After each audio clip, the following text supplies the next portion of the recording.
environment that he was around better for just being there and being a part of it. He's a Super Bowl champ with the Giants, but he's a champion on the inside in his heart more than anything. So I'm really excited to have him joining on this podcast. We'll see how this goes. It's not a podcast, it's live. Here it is. Boom. He's about to come in. He's coming. Prepare yourself. He might be wearing an American flag speedo. I don't want to disappoint you. What's up, brother? Buddy, dude, can you hear me? Yeah, I can hear you good, man. How are you? Dude, I miss you, man. Dude, I'm doing I miss good, you man. too. I'm doing good. We're right in the middle of a move, so it's like a pandemic, and then I'm trying to move my family and 5 kids into a new house. So a lot of new beginnings right now, man. It's almost kind of like, you know, you like when you move from somewhere, not to like get straight into like what I wanted to talk about, but when you, and it's just happening today, but when you move out of somewhere, you notice how much stuff you had in your life that served no purpose towards like anything. It just took up space in my home. And so I think like coming out of this pandemic, for a lot of people right now, like we're all like stuck in our homes. And if we're being really intentional about what we want in our life, like go through your closets, go through the cupboards of your life and your mind, and find out what's there taking up space that's not really serving you. So not to get heavy super fast. No, I like it, man. Or anything, but like literally, I'm just getting into this house. Check out how rad this backyard is. And I'm not like trying to be braggadocious. I'm just really excited. No, I haven't showed you yet. That's dude, sick, how man. cool.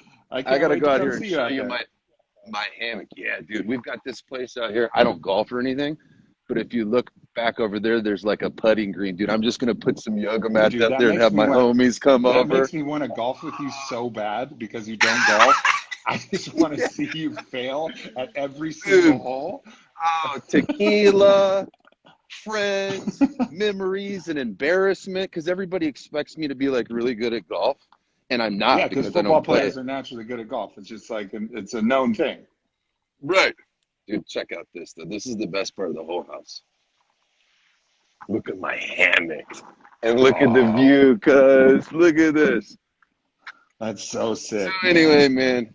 So anyway, dude, I'm just super thankful because, honestly, like, I probably have no business being in this house, and my wife and I put in, like, a ridiculously low offer, and God delivered, man. So it's a lot of new beginnings for me, you know, cleaning out the old, making space for the new memories, new places in my home that I get to share with people and make memories. Like I feel like I can invite 12 dudes over here and we could kick it out here all day, training, hanging out, drinking tequila. I'm excited, man. Heck yeah, I know you're in. Let's go. Let's do it. So I've done this exercise. I was thinking about like if I had to pack one bag and move with just like one bag, you know, like what would be the stuff that I would bring? Man. You know what I mean? And like, it's an interesting thing to think, like if you just had a backpack, like what would be the shit that you would bring? And I'm not talking about like pack it full of like the valuable stuff because you got to sell it. Like just like the stuff that matters to you, like not worrying about the very pragmatic. I'm not like, oh, I'm going to pack bars that I can eat and some water. And I feel like I would need I feel like I would need a day to answer that question. You know? I would definitely need things that would feed my soul and nurture my soul. I would definitely need something as basic and as silly as it sounds, but like a lacrosse ball. You know, I played football. I've had some injuries, and I've gotten to the point where I can pretty much kind of like kyrobate my neck and my low back and my thoracic with one of those balls. Is that a word? Kyrobate? Yeah, for sure. It's like masturbation with a lacrosse ball. Intent. Yeah, and being by yourself. Yeah, exactly. You know, so I know there's a lot of chirobators out there during this COVID-19. So I am the best chirobator there is. I believe you. You got a lot of fucking muscle. You got to deal with that. So that would definitely be something that I would bring in my bag. Man, I don't know. I'd have to think about that. I don't want to answer that wrong. Because if I say it on here, it's the truth. What would you bring? What would be some of the items like for sure you'd bring? I have a flute that I really like. I have a pen that I really like. I have a journal. I would definitely want to bring a journal, a pen, a flute, and then like a couple of like the sacred objects that I picked up over time. Like there was a rock that I have on my altar that my grandma held when she was dying. And I just like, I feel like her energy's there in that rock, you know? So there's a few things like that, but there isn't that much, honestly. You know, there's like a few pieces of jewelry. Like I love this ring that I have here. And I love like a few things that like really mean something to me, like the necklace that I wore in one of my first ayahuasca journeys. There's like, it's all about like what's really meaningful. And the rest of the shit is cool. Like I have this old school typewriter here and, you know, I'm a writer. So like, I like that thing, but you know, I'd be okay if I had to leave that thing. You know, I'll keep it, but nonetheless, like it's not vital. Do you think you would bring like those things from experiences or like maybe inheritance from your mom? Because when you see them and you hold them, it takes you back to that, like the touch of the memory and the feeling. Totally. Or another reason. Yeah, it's like anchoring, you know, it's like that's what the scientific term is, whether it's a smell or something like that. Like, you know how like you'll smell something and be like, oh, that's grandma's house, or like, that reminds me of this time. Or you'll hear a song and maybe that song was like a song that you used to jam to, but like at a certain point in your life, and like all of the memories tied to that song will just flood back. You know, like if I listen to the Chili Peppers, The thong song was 1999. Anytime I hear it, 1999, Panama City, spring break, thong to thong, thong, thong. Anytime I hear it, I go back to like lusting after women and looking for tequila. You know what I mean? Like straight in my mind. Yeah, I listen to Chili Peppers, Blood, Sex, Magic, Blood, Sugar, Sex, Magic, whatever that album Where is. does that take you back to? It's back to high school, and it was like right when I started to become like my own kind of dude. You know what I mean? Like I was starting to have girlfriends, and I had a car, and I would like jam that in my car, and I would like pick up a date, and it was like there's just like I hear that, and I'm just fucking right back to those moments, you know. Green Day, Dookie. Remember that album? Yeah. That reminds me, that was the first cassette tape that I had, that I got like a Walkman. And so that takes me back to 5th grade, riding the bus to school. And I would just put that thing on repeat. But actually what repeat is hit play until the song's over, hit stop, rewind it, and then hit play again. Remember when we had cassette tapes and we knew exactly how many seconds you had to wait until it was at the beginning of the next song? You'd be like 1 1,000, 2 1,000, 3 1,000, 11 1,000. Okay, stop. And it would be right at the beginning of the song that you wanted. Yeah, and then you mess it up, and then you got to figure out whether you're going to ride out that last song or just like find it. Yeah, just let this ride out. It's only like 11 more seconds. Yeah. You know what the cool thing is about this COVID thing? We would never have these conversations right now because we would be so focused on, you know, business expansion, or not that you're not, you know, focused on your next book, but I feel like God has slowed everything down to get us back to where I believe God always wanted us to be. And that's in relationship with family. And so now, because of what's going on in the universe, I believe God has kind of orchestrated it to force us back into relationship and force us into, you know what, like yearning after being with you. You know what I mean? Like I got to be with you for 5 days, and I feel like, you know, for people that maybe don't know who Aubrey Marcus is from my audience, he started on it. He's got a really popular podcast. It's really kind of similar to mine. It's very spiritual. It's very human optimization. He loves people. Like he actually like really does like people, not like I like them because they pay me money.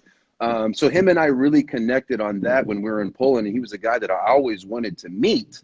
And I was able to go through this Wim Hof experience, and a lot of my people on my audience know, and I know you've talked about it on your podcast because I listen to it and I'm a fan. I'm subscribed, bro. Hell yeah. Thank you, brother. And to be able to actually be locked in a home, not in a bad way, but there was nobody else that we were with, and I was able to really just do relationship and do life with Aubrey and 11 other guys. And I feel like Jesse Itzler said it best, man. We got 5 years of relationship in 5 days. And so what I feel like, to kind of tie this back to the pandemic that we're in and this isolation that we're in, people are getting so creative to be able to get together. You know what I mean? And that's something that we've never done before, because we're getting together just because we need each other, not because, hey, I want to collaborate with you so we'll get more Instagram followers or this or that. Because at the end of the day, dude, this is about how our FaceTime conversations go anyway. You know what I mean? Yeah, With no it's no plan and different. just being together, you know?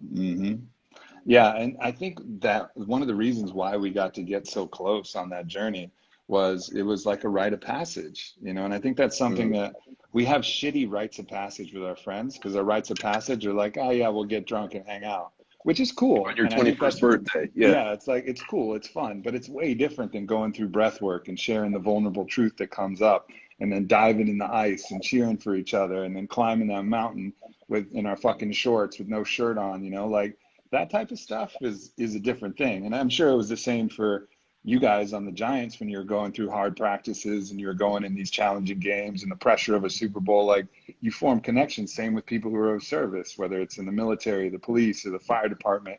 Like, you're going through challenging stuff, you know, then you get closer with the people who are around you because you see the truth of them. You know, you see what's really underneath those little surface level layers. And then that's how you really develop community.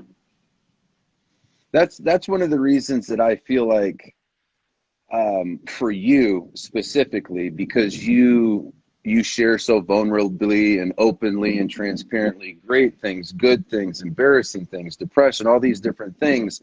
And I feel like you kind of open yourself up to people, and that is what allows people to be magnetically attracted to you, because they're not magnetically attracted to Super Bowl trophies or, you know, Rolls Royce cars. They're attracted to the imperfections that person has, and they were still able to achieve whatever it is goal that they want, regardless if that is a personal development or that is an actual material thing. I believe when you really get in line with what you really want in your life, then at that point, people can get on that train with you because they know you're not perfect. And when you share that with them, you're allowing people to breathe life into your struggle, to breathe life into your dream. And that's how I believe God created us to live life. If you think about it, dude, we're all ancestors of people that chose to live in tribe. Like back to the freaking caveman days. You know what I mean? Like, if you didn't hang out in tribe, you got swallowed up by dinosaurs and stuff. You know what I mean? You got stabbed in the heart by mastodons. I mean, crazy stuff happened. But when you came together in tribe, you could watch each other's back. So, hey, I'm going to get a couple hours night's sleep. Aubrey, do you mind watching my back? Guess what? We're going to make it through the night. But if you tried to do it alone, you died. And then our grandfathers are who they are. So my point is, our DNA has really made progress and been successful when it's done it in tribe. But I believe the more technology comes, and I know I'm not saying anything that's blowing anybody's mind with technology is taking us apart, but the point that I'm making now is we're coming back together intentionally because we're like, hey, we're lonely, so let's have the intention to be together. And I think God is teaching us all a lesson right now that we're going to be able to accomplish more in life. It's kind of like the African proverb. If you want to go fast, man, just go alone. But if you want to go far, you go together.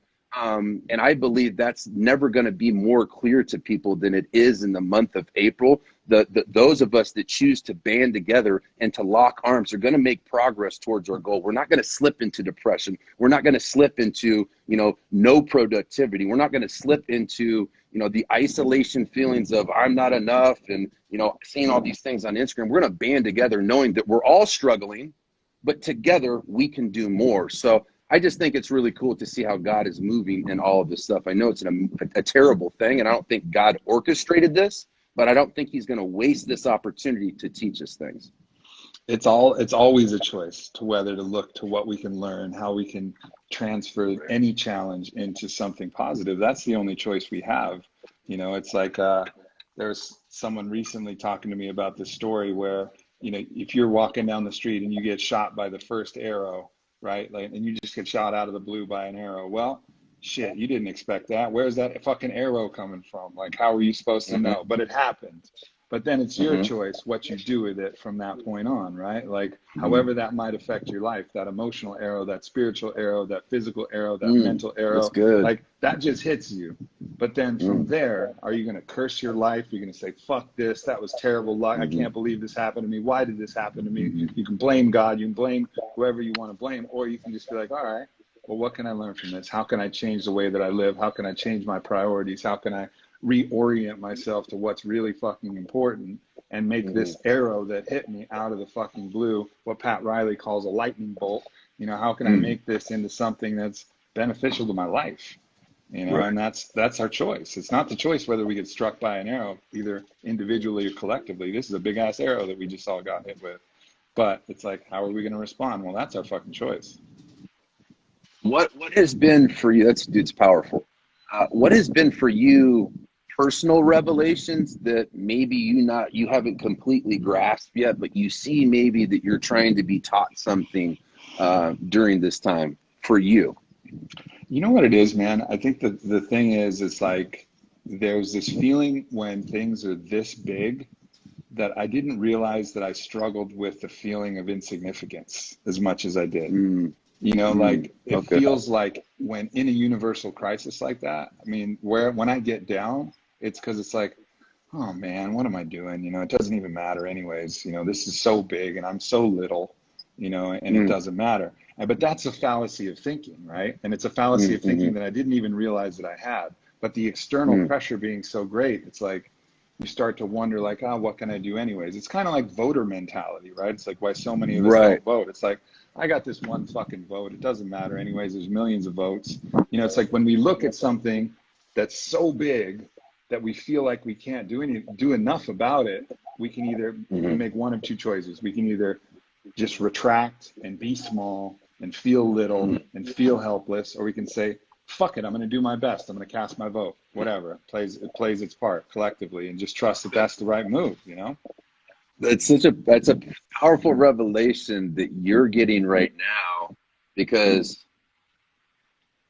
I know that is probably a pretty common theme. When you said voter mentality, it really kind of like broke through for me, and that made me think of the mighty 300. Remember the Spartans? You know what Always I mean? And they would fight freaking hordes of these Persians with freaking dinosaurs, and you know what I mean, all these massive animals from all these different corners of the earth. But there was 300 of them, but they knew their strength was in the one next to them. And so when you were saying that, it really kind of like made me think about, man, dude, if everybody had like that mighty 300 mentality, like if it's to be, it's up to me. I don't have to do it all. I just have to do what I'm capable of. And I feel like, I mean, you know, it was just a movie, but when you watch the movie of the Mighty 300 and the way that it was portrayed, like every one of those dudes, they all knew that they were capable of doing enough, and none of them tried to do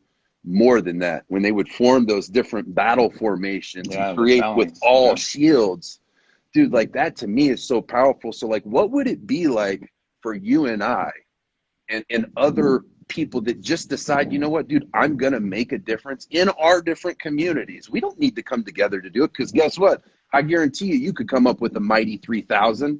I could come up with a mighty 3,000. And inside of those mighty 3,000, if we challenge those 3,000 to find 30, find yourself a mighty 30 and just disciple with them. You don't have to be the leader. You just have to be the person that says, let's get together. You don't have to be the strongest. You don't have to be the smartest. You don't have to be the most spiritual or the most gifted. You just have to be the person that says, hey, we need this. I'm going to be the one that helps create it. So easy on freaking Facebook, you know? That's the role of the king, right? If you look at the greatest archetype of the greatest king, who do you think of as the greatest king in legend? King Arthur, right? Like fucking King Arthur is the one that you're like, oh, he created Camelot. Well, Camelot is like one of the oldest stories of utopia, right? And what he did, the thing that King Arthur did more than anything, all right, he pulled Excalibur, whatever, which is a metaphor for your soul's potential. But what he did is he created a round table. You know, he just created the round table, and everybody could sit at the round table. And like that's all like a leader can really do, is not stand on a podium or stand on a pedestal or put yourself in the iron throne. Just create a round table, you know, and invite everybody to sit down with you. Like that's the role. That's the real role, is to not say, you know, follow me because I'm better, follow me because I have the crown. Like, let me put all of this other shit down and let's sit together at a table and let's see what we can do. And that's what I feel more than anything, is just changing that I to we in a major sense, you know. What I'm hearing you say, dude, that's so powerful. I love how your brain works, because mine works differently, but you and I both love the same impact for like people. Is when you were saying that, I was visualizing when you're like, yeah, you don't have to be the leader. I'm imagining in my mind, what I'm hearing you say is, dude, you don't have to be the person that cooks the food. You don't have to be the person that serves the food. You don't have to fill the glasses full of water for people to be at your table to serve them. Just set the table. You know, like set up the Zoom call, set up the Facebook group, set up the text chain, set the table. Dude, I love it that you said that, because that kind of made me think. I'm like, all right, well then, like, tangibly, practically, what does that actually mean for our friends that are listening right now? I think that just means set the table, dude. If you want to eat and do life with people, don't be so overwhelmed that you have to be the cook, that you have to be the chef. You have to do all these different things. Man, just set the table and let these people in your life know that you want to do life with them. If that's a daily devotional in the morning for 15 minutes, just to get together with 6 of you guys, 12 of you guys, 2 of you guys. I mean, you know, not to, you know, sling religion, and I'm not here to sling religion, but, you know, I believe the Bible is a very powerful book with a lot of great lessons in it. And it says in the Bible, where 2 or more are gathered, I am there with you. So all it takes is a freaking phone call, man. Just get together with somebody and let them know that you care about them and you want to do life with them. And if it has to be on FaceTime, guess what, man? Be intentional. Because I guarantee you this, it's never the wrong time to do the right thing. And you know, reaching out to those people in your life that are probably feeling the same way that you are is a good play. And if you think they're not feeling the same way you are, meaning they're doing great, you're probably fooling yourself, because a lot of people think that I don't need encouragement because I'm very encouraging. Guess what, Aubrey? Dude, I need words of affirmation so much. And I think that's probably the reason I'm as encouraging to people as what I am, is because I crave for that, man. So go be the blessing. If you want a blessing in your life, go be that blessing. Set the table for people. Get a Zoom link. It's free. And that's exactly one of the reasons why I think, you know, I feel such a closeness with you, is that you were that way the whole time. I mean, throughout the whole process, there was nobody who was cheering harder or cheering louder or supporting not only me, but anybody in that group. And we were all a hella supportive group. But you were like, you were the loudest voice there, you know, and I can imagine on the teams that you've been on and everywhere that you've been, everybody could count on that. And even yesterday, last night, you just out of the blue sent me a text that was like super positive, like, keep your head up, man. We're all going to make it through this thing better. And at that point, randomly, that was one of my little down points. It was like, you somehow, it's not actually that coincidental to me, because I think we are actually connected. But you sent me a message right at the right time. You didn't know. You were just like, hey, man, just keep your head up. I know it might be tough sometimes, but we're all going to make it through this. And I was like, damn, did he add fucking psychic to his resume? Like, no, dude, I'm not psychic. Because here's the deal, dude. I don't believe in deja vu. I don't believe in happenstance. Dude, you were highlighted to me long before I met you. You know what I mean? Do you remember what I said to you the first time I met you in the airport? I said, dude, I'm so excited to meet you. I'm such a fan of your stuff. I think you're such a radical guy. I didn't like try to play it Tommy cool. Because you know what? If I would have tried to play it Tommy cool, like, hey, bro, like, I played in the league for 10 years. I made like 15 million bucks. I got these records. Here's the deal. You know what you would have been like? You would have been like, oh, that's cool. That's cool. You know, like, cool. But the greatest way to grab somebody's attention, and I truly believe this, and I try my best, and thank you for the honor of what you just said about me, I receive it, is I think the greatest way to grab somebody's attention is to be honorable. And so you're like, okay, like honorable, like what does that mean? Like Marines are honorable, like, you know, like a man of honor. I get it. Like, what is honorable? Honorable is really simple. A man is honorable when he gives honor. So when you give honor to Mm. other people, you cannot give Well what you said. do not have. And so I choose to be honorable to people, regardless if I think that they deserve that honor. I don't make it, it's not fake, it's not disingenuous. Everyone deserves honor. So my point being, in my heart, regardless if I think that they deserve it, they're a child of God. Everyone deserves honor. And so I try my best to be honorable by giving honor. And to your point about encouragement and positivity in sports and stuff, here's the deal, dude. You're an athlete. You know a punter in the NFL is really not that pivotal. It's not that pivotal of a position. Like, I'm very, very, very, very, very low on the totem pole, like down there with the janitor. But here's the deal.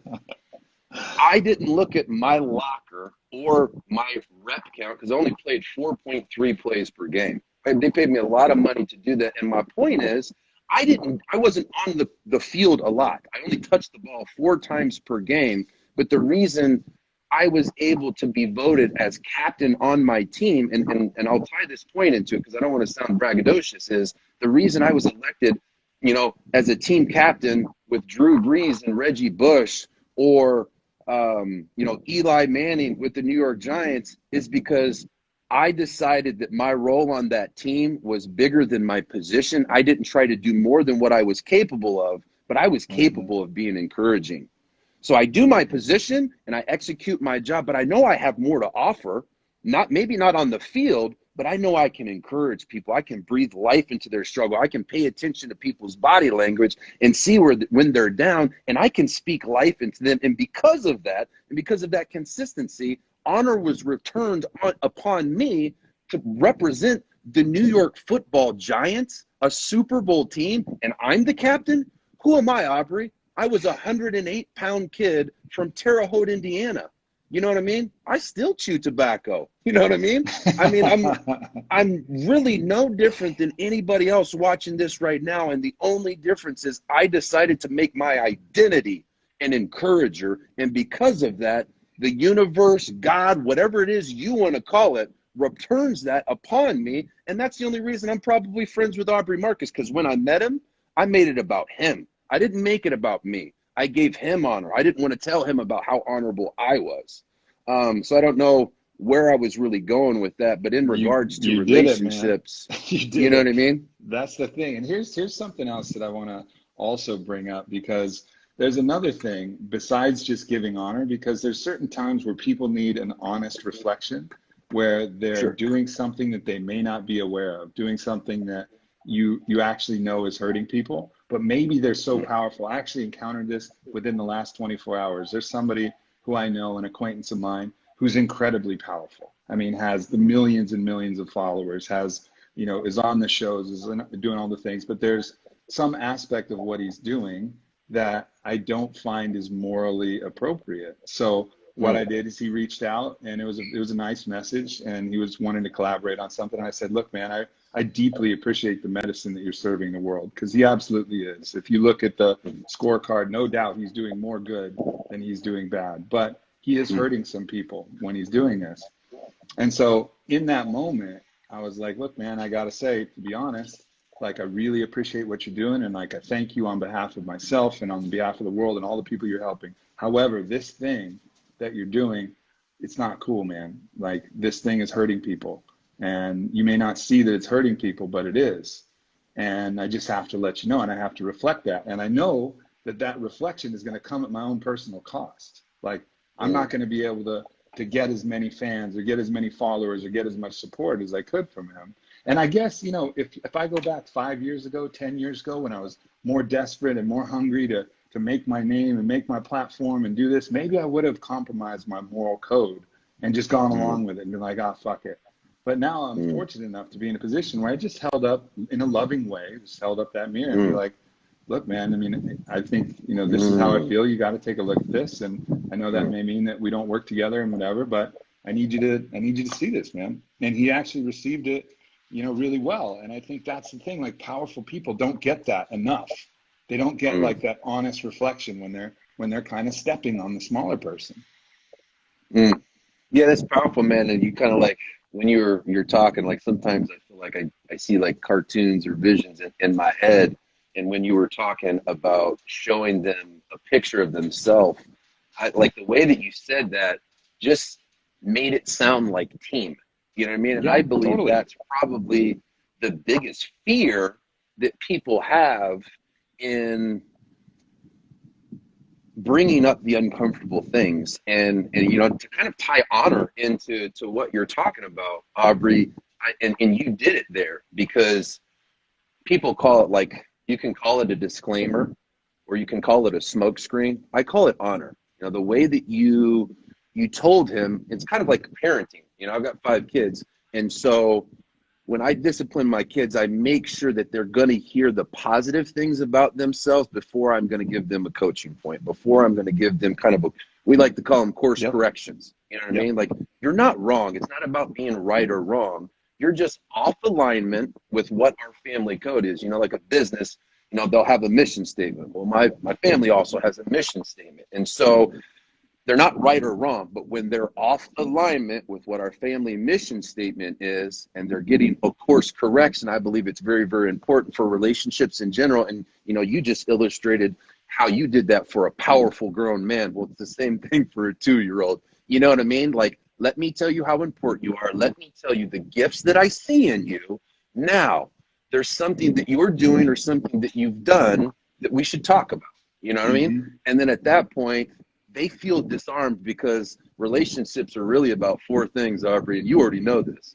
If you make them feel loved, supported, seen, and heard, that's how relationships can be created and also be nurtured and evolved. And for you, you love this guy enough to take the risk, but you had enough wisdom to say, let me let this guy know how special he is, how gifted he is, how much he means to me. And because of that, I'm going to be a love interruption for you and reflect your behavior to yourself, so you can kind of see what you look like to me. I thought that was beautiful, man. And I think that's such a valuable lesson in how you share something with someone, because it's so easy to attack. Like, it's so easy to say, you're doing this and blah, blah, and like, it becomes very critical and it becomes very judgmental. And that's never going to be received, because if somebody attacks, somebody defends, you know. But if you just gently and lovingly, just, here's a mirror, just this, I want you to see this and take a look. And then you can make the choices yourself. And then it becomes, instead of something they have to, you know, defend against, you know, they can look in the reflection, and they may disagree with what they see in the reflection, but all you're doing is holding it up and say, cool.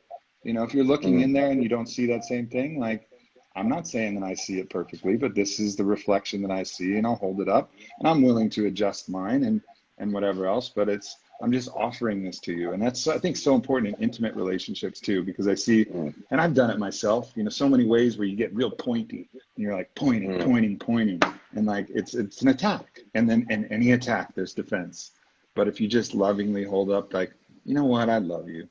And, but I just want to show you that when you said that, that's how it made me feel on the inside. You know, it made me feel this way. And then the person's like, oh, damn. Okay. You know, because then it's not like you did this and it caused this. It's like, well, when you said that, it made me feel this. And then they get a chance to be like a little softer with their response, and then actually change. I think, and I'm going to add to that, I'm in 1,000% agreement for you. And I think one thing that my wife and I, the language that we use when we're having conflict resolution, you just described it, but the words that we use is, make it about the feeling and the experience, not about the story. And so I think this is this will be helpful for anyone with any relationship for conflict resolution, because I think this is something that's probably would serve people highly right now, because here's the deal.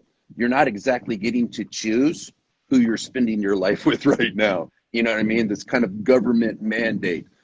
So for conflict resolution, make it about the feeling and the experience and not the story. And what I mean when I say that is, for my wife and I, if something happens and one of us are upset and we go to say, hey, can I talk to you? We've got 5 kids, so we have to go find like a private place where they're not going to hear us, even if, you know, we're not yelling. I just don't want my kids to hear it. So we go find a quiet place and we stuff a pillow by the floor, because they'll put their ears up there.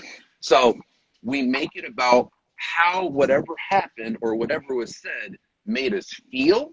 And when my wife hears, because I'm very sensitive, my wife is much more like, I like to call it sturdy, emotionally sturdy than I am. So typically I'm upset. I'll be like, babe, can we talk? You know? So we go into our little corner, and I'll just start with how I'm feeling. Example, like intimacy wise, we're moving right now, and I'll actually just kind of vulnerably share my discussion and my conflict resolution from this morning. Beautiful. We're moving. We've got 5 kids, tons of boxes here. We're trying to clear out the other house, this, that, the other. Just hook the cable up, hook the internet up. I'm sitting out here right now just praying that my cell service is good enough. My point being is I haven't gotten the normal time, intimate time with my wife that I normally do. And we usually schedule it out. We're very intentional and strategic with it. But because of crazy things that are going on, we're working and moving beds until 11 o'clock at night. And she hasn't, and we haven't had time to talk about, hey, I'm not getting, and it's not just the physical attention. In general, I had just been feeling like not important because I need a lot of attention.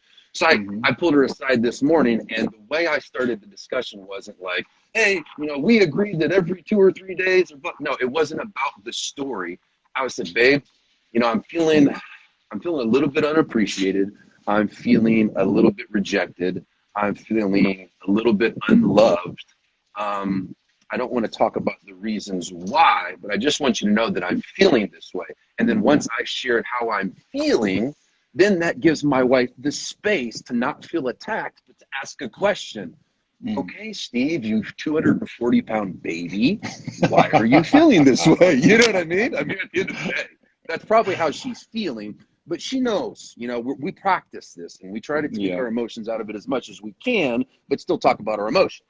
So I say that, and then she says to me, okay, Steve, why are you feeling this way? I'm like, well, it's been 4 days since you've been with me, and, you didn't fix my breakfast this morning, and, all the things that she normally does because life is so crazy, and we're moving, and there's COVID, so we're not using movers and all this stuff, and everybody's stressed out. My point is conflict resolution. Don't talk about the story. Don't talk about what she didn't do. Don't talk about, she said she was going to do this and she didn't do it. It's not about what she said or what she didn't do or him. It's about how you're feeling, and then allow them the opportunity to step into your feelings and help you figure them out. And then at that point, it's a 10-minute conversation. She understands how you're feeling because your version of the story and her version of the story typically are 2 completely different worlds. She probably didn't even realize, or if she did realize, maybe she thought it's not that big of a deal. We're freaking moving. Yeah, he can wait an extra couple of days. But for me, I'm rocking her over in the corner like, she doesn't love me. You know what I mean? Mm-hmm. So I know that was a rant, but that's how we worked it out. If you don't say that, the problem is that you'll compound this resentment. Right? Like if you're I'll deal with it. I'll just fucking deal with it. And then resentment turns to hate, and hate turns to divorce. And guess what, cuz?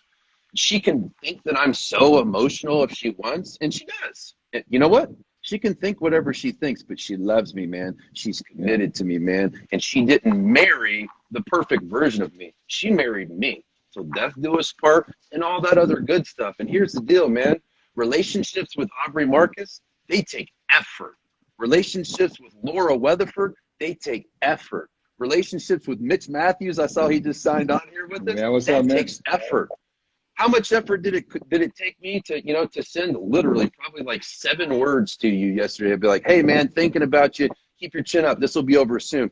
Like 7 seconds. And the thing that makes people feel so loved and special, and the reason I feel like just sending those, I call them Hail Marys out there, because every single night when we go to bed during this pandemic, Aubrey, we're all scared. I don't care what anybody says, dude. I believe that Jesus Christ is my savior. I'm going to heaven and God is in control, but I'm still scared. If I told you I wasn't scared, dude, I'd be freaking lying to you. But here's the deal.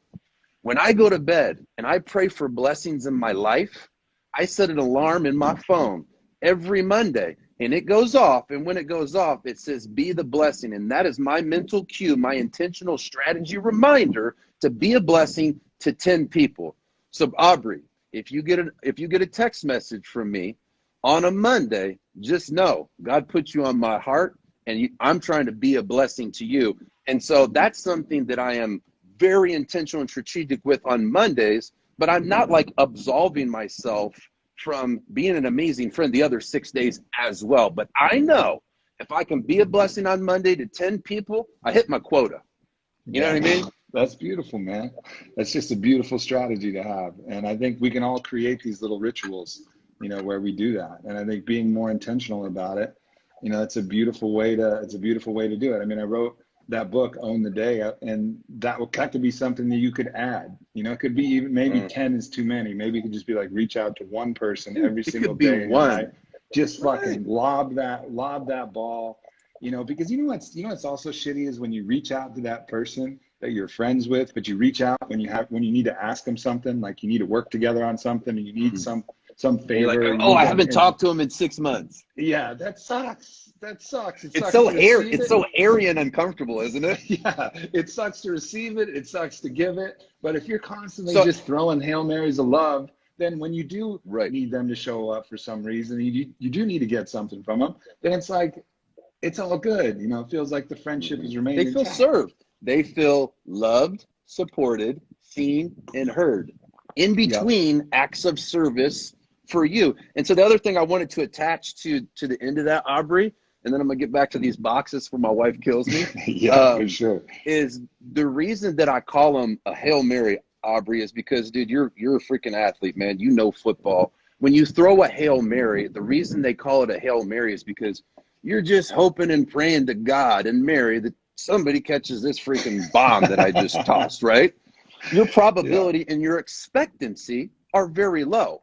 And so when I send these Hail Marys out, I have zero expectation that anybody will catch them, even receive them. And what that does for me, Aubrey, is it rigs my life the same way Amazon rigs our life. We'll be like, oh, I need this. And so we'll order like 3 or 4 things, and, 4 or 5 days go by, and then 2 packages show up this day, another package show up that day. And you know what, dude? It's like Christmas for 4 days in a row because you ordered them, you forgot about them, you had no expectation. And when they showed up, you were like, oh my God, shit, this is amazing. So my point is, dude, when you throw those Hail Marys, have zero expectation. And when there's zero expectation, when anything is returned unto you, it is the greatest gift of all time. So when you say your prayers at night and you're looking for that blessing, guess what, Aubrey? We get to wake up every single morning and be that blessing if we're strategic and intentional about it. And no better way to end this chat than that, my man. I love you, brother. Love you, dude. I love you too. It's so good to see you. So good to chat with you. Thanks for organizing that breathing Zoom call the other day. And are you in on Sunday? I'm gonna set that up for 4 o'clock again. I'm supposed to be doing something with Wim on Sunday. We're supposed to be doing a live breathing with Wim at 11. Well, send me a link, Central, and then maybe I'll send you the link to that. Yeah, send me the link, and I'll just take my tribe over, and we'll do it with you if you don't mind. Okay, fuck yeah, man. That'd be great. I mean, I'm a little worried about whether they're going to get this Instagram live thing exactly down, but that's the plan. Let's just have a backup Zoom. Let's have a backup Zoom ready, and if it doesn't work, we'll just put it on the Instagram story, and everybody can swipe up. Hell yeah, let's do it. All right, love you, man. Love you too, brother. Have a great day. Peace. All right, everybody. Thank you so much for tuning in. I fucking love you guys. You're the best. I will talk to you tomorrow with Matthew Hussey. We're going to be talking about relationships. Peace.